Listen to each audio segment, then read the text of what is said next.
Makanya Nasution berbeda dengan Siregar, berbeda dengan Harahap. Kalau Siregar suka dipanggil Uco, Harahap suka dipanggil Uco. Tapi Nasution ini tak mau dipanggil Uco, karena Uco itu artinya usia cukup, otak kurang.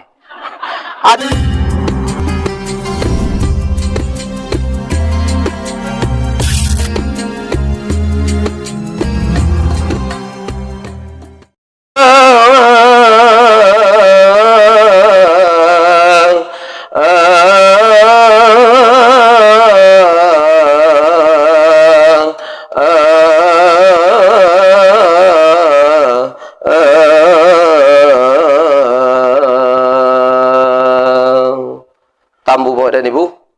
Satu bait lagi, setuju?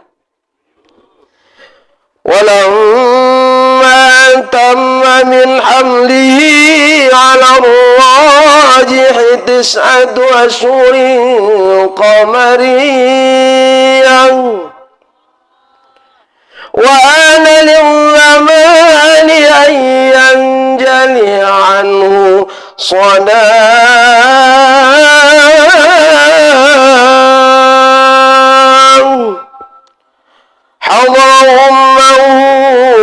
ليلة مولدي آسية ومريم في نسوة من العذيرة القدسية وأخذ المخاض فولده صلى الله عليه وسلم وسلم نورا يتلألأ سنا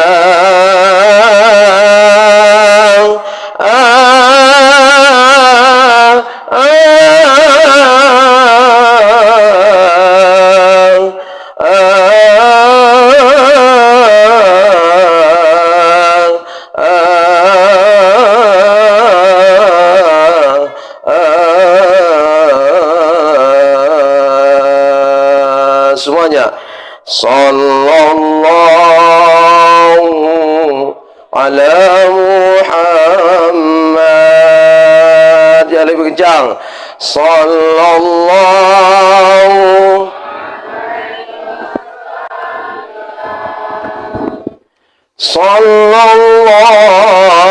ala Muhammad. Sallallahu alaihi wasallam. Sekali lagi. Ya Nabi salam alaika, ya Rasul salam alaika, ya Habib salam alaika, salawatullah alaika. Sekali lagi yang lebih kencang. Sallallahu ala Muhammad. Sallallahu alaihi wasallam. Sallallahu ala Muhammad. Sallallahu alaihi wasallam. Udah tenang Bapak dan Ibu? Udah semangat? Kepingin tausiahnya lama atau sebentar? Panjang atau pendek? Panjang. Oke, insyaallah. Bapak dan Ibu yang kami hormati, saya hadir di sini menggantikan senior saya, Dr. Mawardi Dalimunte, MSy, Master Syariah. Kenapa saya sampaikan beliau adalah senior saya? Kebetulan saya satu daerah dengan beliau. Al-Ustadz Tengku Jubri Al-Bukhari ini tak asing lagi bagi saya. Tapi kebetulan beliau bertemunya cuma di media sosial. Kawan beliau ada Ustadz Tambusai, ada Ustadz Swandi, yang lain-lain. Ada Pak Yani rupanya, Masya Allah. Tabarakallah. Ini adalah tokoh masyarakat Pandau Jaya. Jadi Bapak dan Ibu, saya ini ditelepon oleh Bapak Samsul. Kalau beliau ini saya kenal dengan Bapak Samsul Gani di Pandau sekitar jam 4 sore kemarin. Kebetulan Bapak dan Ibu, saya ini juga baru ditimpa musibah sakit. Jadi sebulan yang lalu orang tua saya sakit, kemudian saya lagi sakit, semalam baru anak saya pulang dari rumah sakit. Jadi Bapak dan Ibu, tadi subuh pun saya tak bisa mengisi gajian karena posisi barang yang kurang fit, kemudian karena batu. Karena yang menelepon adalah senior saya, terbayang wajah-wajah Aceh yang sekitar 10 tahun yang lalu saya aktif mengisi di Permasa Pasir Putih. Dulu kalau tidak salah pengurusnya adalah Bapak Rizal Azbalah. Jadi karena saya sudah tak lama ketemu dengan warga Aceh, makanya apapun ceritanya ini harus saya terima. Dikirim undangan kepada saya, kebetulan yang ceramah di sana adalah Ustadz Dr. Mawardi. Saya tengok time-nya jam 10. Saya hubungi Pak Ketua, tadi pagi jam berapa saya ke sana? Ustadz datangnya jam 8. Jam 8 kurang 15 menit saya sudah berada di Simpang Bingung. Sekarang sudah jam berapa, Bu? Sudah mau jam hampir 3 jam saya menunggu untuk berdiri di depan ini. Tadi jam 9 lewat 5 menit saya sudah berada di simpang. Saya tengok di sini tenda sudah berdiri sebanyak ini. Kemudian untuk menjaga harga diri, pura-pura saya sarapan di simpang situ. Makan soto saya buka peci, saya buka sorban. Supaya tak diketahui oleh masyarakat saya adalah ustaz. Sampai ke sini menunggu hampir lebih kurang sekitar 45 menit. Jadi Bapak dan Ibu, ini perjuangan yang paling luar biasa. Saya rasakan selama saya mengisi taujiah lebih kurang sekitar 3 jam saya menunggu. Alhamdulillah. Mudah-mudahan dengan kesabaran saya ini menjadi pertimbangan Allah nanti. Allah masukkan saya ke alam surga. Amin itu Anies Baswedan, Amin atau Ganjar? Amin. Amin atau Prabowo? Amin ya Rabbal Alamin. Bapak dan Ibu yang kami hormati, acara kita di kesempatan ini mungkin saya tidak banyak menyampaikan tausiah. Ada 2 agenda besar, yakni milad Kabaras, keluarga besar Aceh Utara dan sekitarnya yang kedua tahun. Di samping itu kita manfaatkan juga kegiatan ini untuk memperingati Maulid Nabi besar Muhammad sallallahu alaihi wasallam.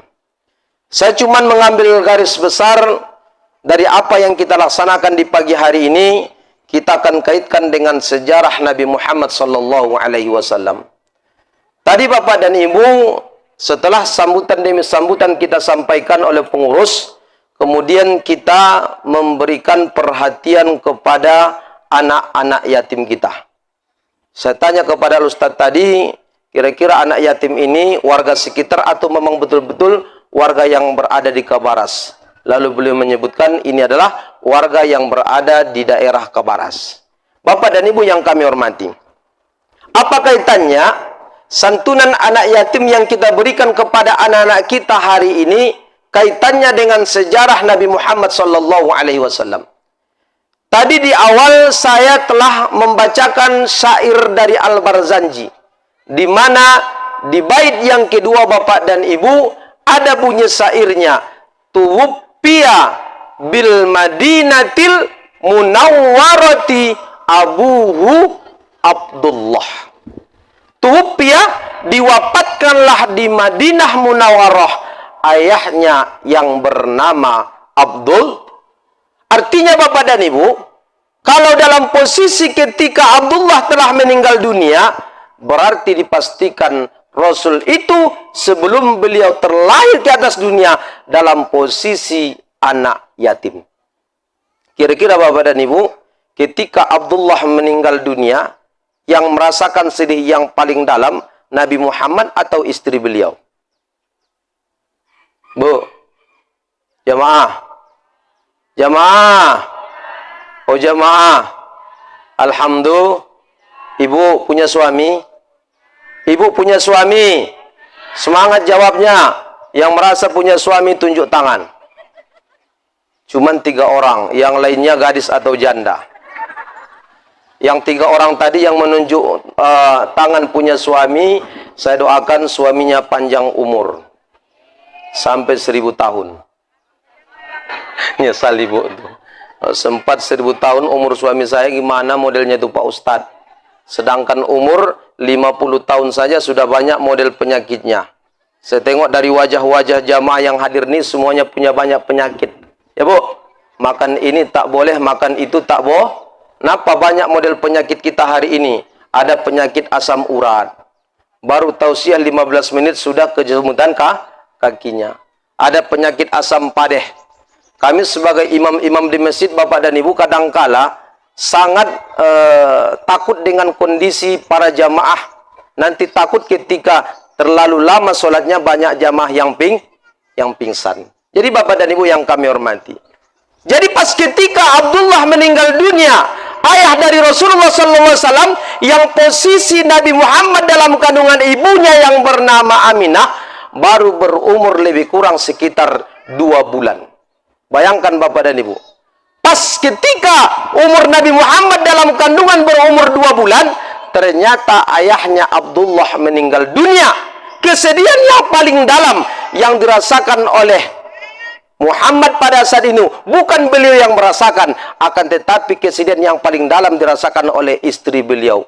Bayangkan Bapak dan Ibu, baru 2 bulan anak dalam kandungan, suami telah meninggal dunia. Maknanya apa? Lagi romantis-romantisnya dengan suami, tahu-taunya suami meninggal dunia. Ibu, saya tanya kepada ibu-ibu semuanya, mana lebih kepingin ibu duluan meninggal dunia, suami atau istri? Suami. Saya doakan.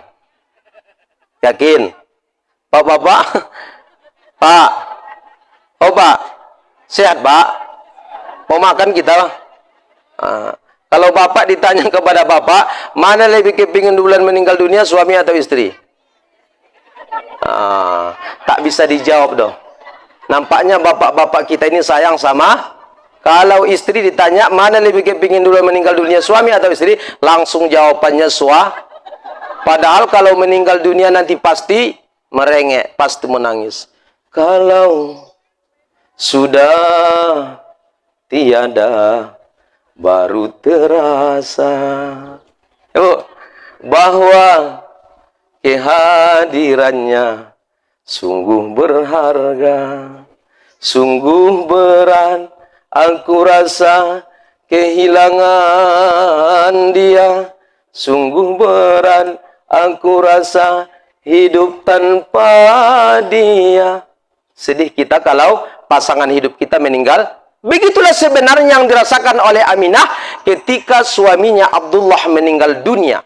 Lalu pertanyaannya, posisi Aminah ketika suaminya meninggal dunia, sementara dia sedang mengandung seorang anak yang bernama Muhammad dalam kandungannya. Bagaimana cara Allah menjaga kandungannya supaya tetap betul-betul terjaga? Pastikan Bapak dan Ibu, ternyata manusia yang ada dalam kandungan Aminah ini bukan manusia sembarangan. Itulah nanti yang akan diangkat oleh Allah menjadi nabi dengan rasul. Karena Bapak dan Ibu, manusia yang ada dalam kandungan Aminah bukan manusia sembarang, nanti akan diangkat menjadi nabi dengan rasul.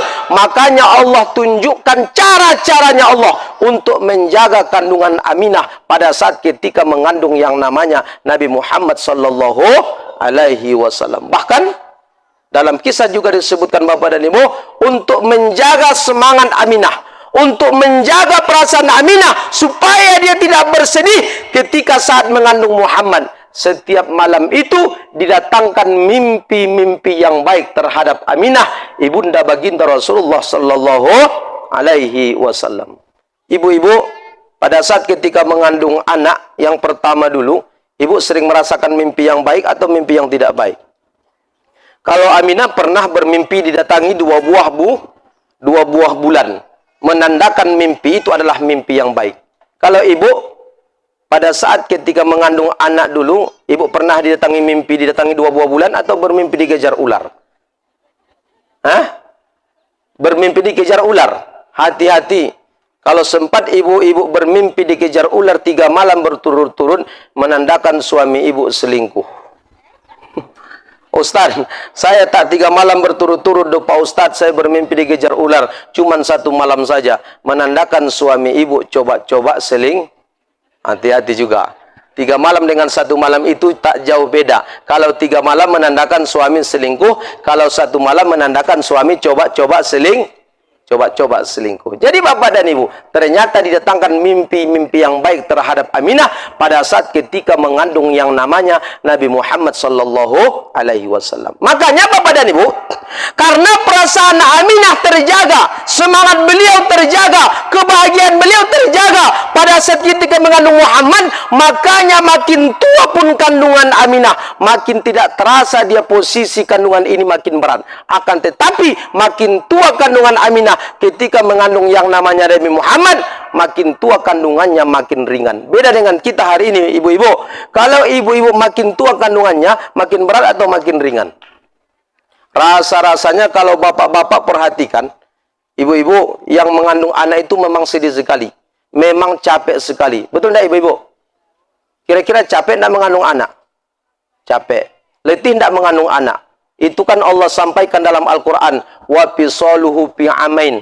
Kadangkala Bapak ini posisi seorang ibu ketika mengandung anak makin lama makin lemah, bukan makin lama makin kuat. Makanya wajar-wajar saja Bapak dan Ibu, ketika seorang istri mengandung anak pasti butuh kasih sayang dari suami. Ini tidak. Ketika sebelum punya anak dulu sebelum menikah, gombalannya setengah mati kepada calon istrinya. Dek, nikahlah kita, Dek. Apa kata calon istrinya? Apa nanti kita dikasih makan bang kalau kita nikah? Tidak bisa, Dek. Pokoknya apapun cerita sekarang kita menikah. Kaulah bulanku, kaulah bintangku, gara-gara kau banyak utangku. Tadi kata protokol disebutkan pantun, siapa yang menjawab salam lunas hutangnya. Tadi saya jawab salam dengan semangat, ternyata hutang belum lunas. Mudah-mudahan pulang dari sini dapat duit saya 1 miliar. Semangatlah ucapkan aminnya. Biar nampak pendukung Anies Baswedannya. Mudah-mudahan Bapak dan Ibu pulang dari sini nanti sampai ke rumah dapat duit 1 miliar. Kasih saya 500 juta. Tidak mau ibu doh. Nampak kali pelitnya. Ya Bu. Ternyata memang lemah pada saat ketika mengandung anak. Tapi ternyata Aminah ketika mengandung Muhammad tak terasa lemah. Kenapa? Karena kandungannya dijaga oleh Allah Subhanahu wa taala, sehingga singkat sejarah Bapak dan Ibu, bertepatan di hari Senin di tanggal 12 bulan Rabiul Awal yang kita kenal dengan Amul Fil, lahirlah baginda Rasul sallallahu alaihi wasallam ke atas dunia ini. Para malaikat mengucapkan salam kepada Nabi Muhammad, assalamu alayka ya Rasul. Ya Rasulullah. Bapak dan Ibu yang kami hormati, selamat datang kepada Bapak dan Ibu yang baru datang. Ini dari mana nih Pak? Dari Dumai? Dari Kerinci? Kasihlah tempat duduk Pak. Tamu itu mesti dihargai. Nanti payah pula Bapak untuk mencari tempat duduk. Silakan Bu. Mau nyanyi dulu Bu? Ada Bu? Kami udah nyanyi tadi. Oke, kita lanjutkan. Bapak dan Ibu yang kami hormati. Jadi ternyata pada saat ketika Nabi Muhammad sallallahu alaihi wasallam terlahir ke atas dunia, posisi beliau dalam posisi anak yatim.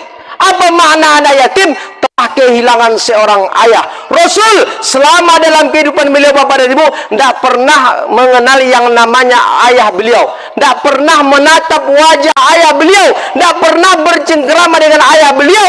Jangankan menatap wajah ayah beliau, memanggil kalimat ayah pun tidak sempat dilakukan oleh Rasulullah sallallahu alaihi wasallam. Makanya Bapak dan Ibu, karena memang sedihnya posisi anak yatim ini, makanya Rasul memberikan jaminan kepada kita umat manusia yang apabila kita peduli kepada anak yatim, hakaza seperti ini nanti bersama saya dengan Rasulullah di alam hari ini Bapak dan Ibu, kita berikan perhatian kita kepada para anak-anak yatim kita. Kita santuni mereka, kita berikan sesuatu kepada mereka. Sebenarnya itu adalah bagian cara kita perhatian kepada mereka. Kenapa kita mesti perhatian kepada mereka? Karena posisi Rasul nanti akan memberikan jaminan kepada kita apabila kita peduli kepada anak yatim. Makanya tadi Bapak dan Ibu, di dalam surah Ad-Duha Allah sampaikan kepada kita sebuah bentuk larangan kepada kita. Apa kata Allah? Fa'ammal yatima fala taqhar. Terhadap anak yatim tidak boleh kita semena-mena. Terhadap anak yatim tak boleh kita menghardik mereka. Terhadap anak yatim tak boleh kita menyusahkan dan menyakiti mereka. Bahkan di ujung dari ayat itu Allah sampaikan, wa amma bi ni'mati rabbika fahaddits. Kalau seandainya kita mendapatkan nikmat, fahaddits, kita kabarkan kepada orang, kita sampaikan kepada para anak-anak yatim kita. Karena pastikan Bapak dan Ibu, apapun ceritanya, harta yang kita miliki hari ini ada di dalamnya haknya orang lain yang mesti kita keluarkan, termasuk diantaranya hak para anak-anak yatim kita. Amin ya rabbal alamin. Bapak dan Ibu yang kami hormati, dah protokol tadi kan singkat saja kan? Singkat, tadi baru menyebutkan. Jadi kami mau balik ini mengambil kesimpulan ketika protokol menyampaikan sambutan, ketika protokol mempersilahkan kami naik ke atas mimbar. Tadi beliau menyebutkan cuman sekedar ceramah singkat saja. Jadi lebih kurang sekitar 30 menit sudah kita tutup Bapak dan Ibu. Masih lanjut? Pak Yani. Pak Yani. Ini Pak Yani ini kebetulan beliau senior saya. Saya Bapak dan Ibu orangnya tinggal di Kampar, jauh ceramahnya ke Pekanbaru. Jadi yang rasa-rasanya hari ini telah mengunci amplop, buka lagi amplopnya. Karena Ustadz yang ceramah ini Ustadz dari luar kota, dari Kampar ke Pekanbaru walaupun tinggalnya di Pandau. Jadi Bapak dan Ibu, saya penerus dari Bapak Yani. Saya ini jabatan saya di Desa Pandau Jaya itu sebagai perangkat desa. Kebetulan Pak Samsul Gani ini adalah RT kami. RT 3 RW 10 ya Pak.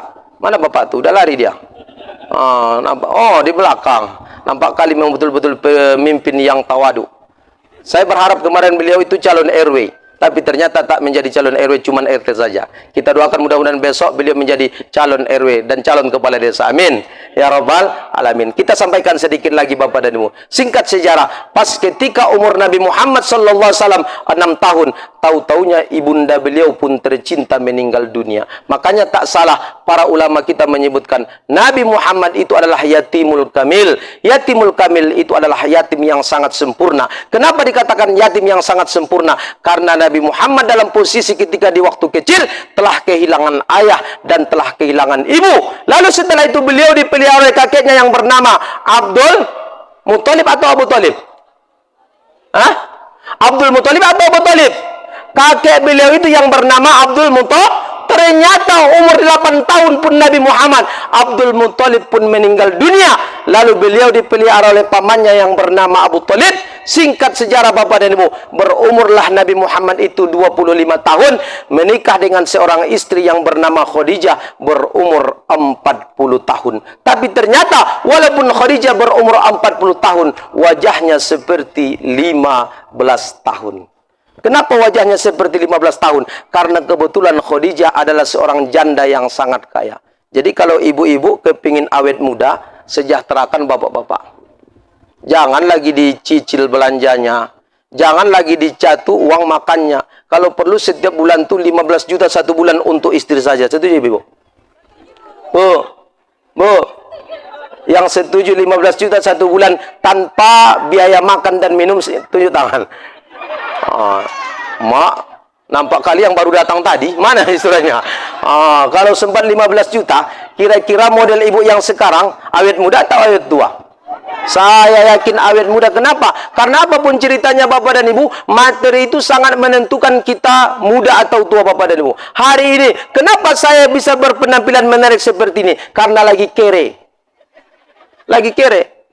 Kalau sempat saya berduit Bapak dan Ibu, saya akan naik mobil Fortuner ke sini. Sementara cuman saya naik sepeda makanya doakan Bapak dan mudah-mudahan pulang dari sini saya dapat mobil Fortuner. Ustadz aja yang didoakan. Yang penting Ustadz dulu baru jamaah. Biasakan jamaah baru Ustadz. Ternyata umur 25 tahun Nabi Muhammad menikah dengan istri yang bernama Khadijah umur 40 tahun. Singkat sejarahnya, pas ketika beliau berusia 40 tahun, resmilah beliau diangkat menjadi nabi dan menjadi seorang Rasul. Kenapa ternyata Bapak dan Ibu, Nabi Muhammad diangkat di usia 40 tahun? Kenapa tidak di usia 25 tahun? Kenapa tidak di usia 30 tahun? Karena Bapak dan Ibu, dalam pandangan Islam menyebutkan umur 40 tahun itu adalah masa kematangan. Makanya kalau ada hari ini umur di bawah 40 tahun kepingin menjadi pemimpin, tidak usah dipilih. Takbir.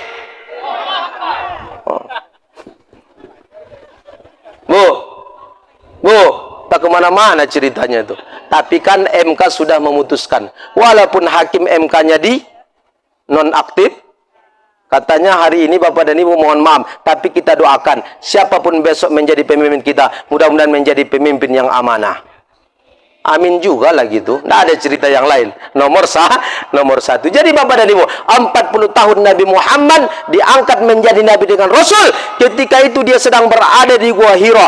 Datanglah perintah dari Allah melalui malaikat Jibril. Iqra ya Muhammad, Iqra baca. Ma'ana biqari. Iqra ya Muhammad, ma'ana biqari. Iqra ma'ana biqari, saya tidak pandai membaca. Iqra bismi rabbikal ladzi khalaq, khalaqal insana min 'alaq. Iqra wa rabbukal akram allazi 'allama bil qalam. Pas ketika Nabi Muhammad Bapak dan Ibu menerima wahyu yang pertama yang kita kenal dengan surah Al-Alaq ayat 1 sampai 5, resmilah beliau diangkat menjadi nabi dengan rasul. Tapi perbedaan beliau ketika diangkat menjadi seorang pemimpin. Nabi Muhammad ketika menerima surat keputusan dari Allah, Nabi Muhammad itu menggigil badannya Bapak dan Ibu. Beda dengan kita hari ini. Kalau sudah diangkat menjadi pemimpin, menggigil atau semeringah Bapak dan Ibu.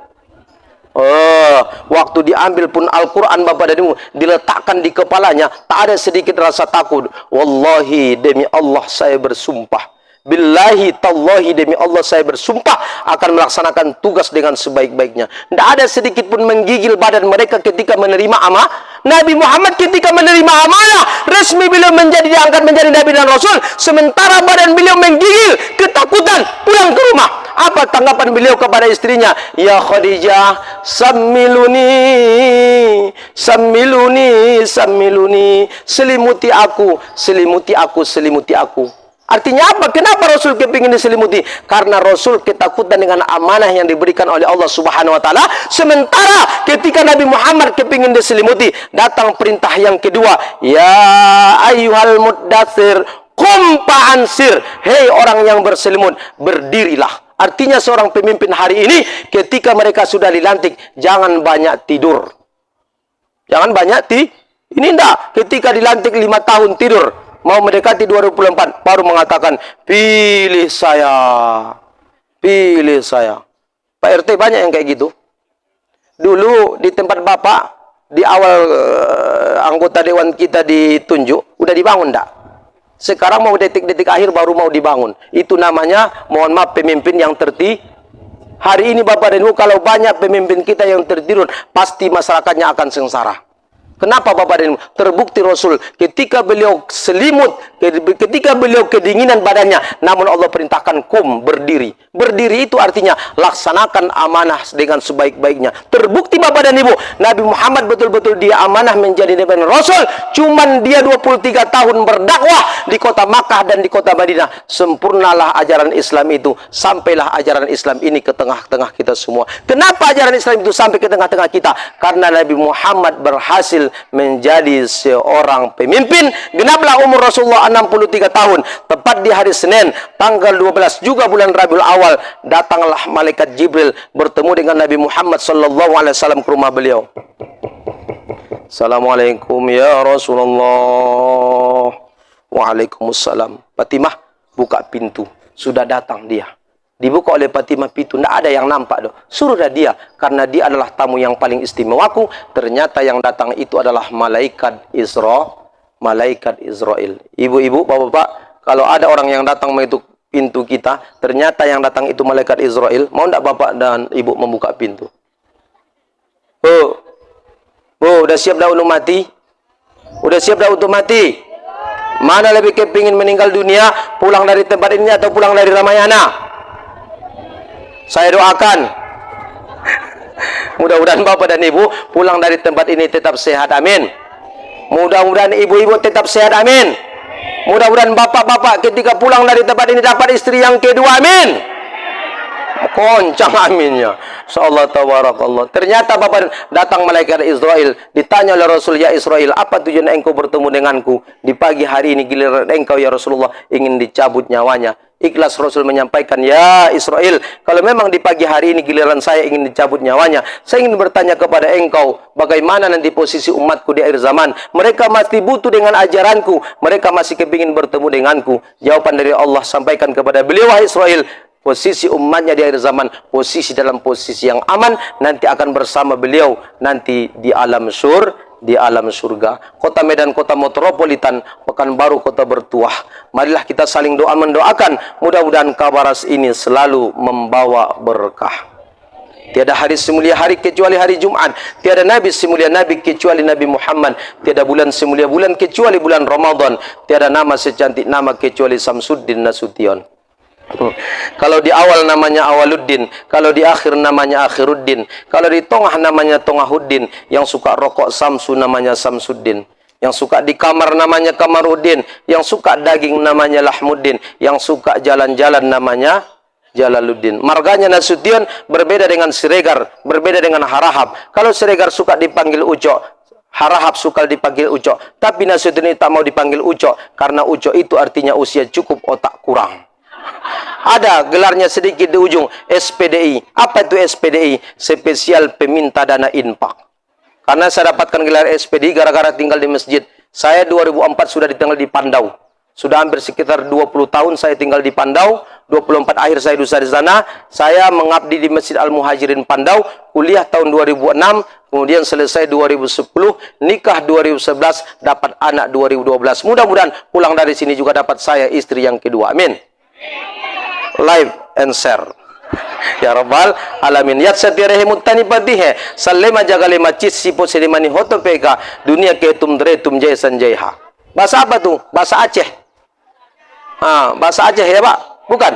Itu bahasa Indonesia. Tiada gading yang tak retak, retaknya itu jadi ukiran. Tiada lautan yang tak berombak, ombaknya itu jadi hiasan. Tiada manusia yang tak bersalah, salahnya itu mohon dimaafkan. Amin. Ya Rabbal alamin. Siapa kita? Siapa kita? Siapa kita? Apa tadi satu lagi? Udah lupa aku. Mohon maaf. Subhanakallah wa hamdika asyhadu an la ilaha illa anta astaghfiruka wa atubu ilaik. Assalamualaikum warahmatullahi wabarakatuh.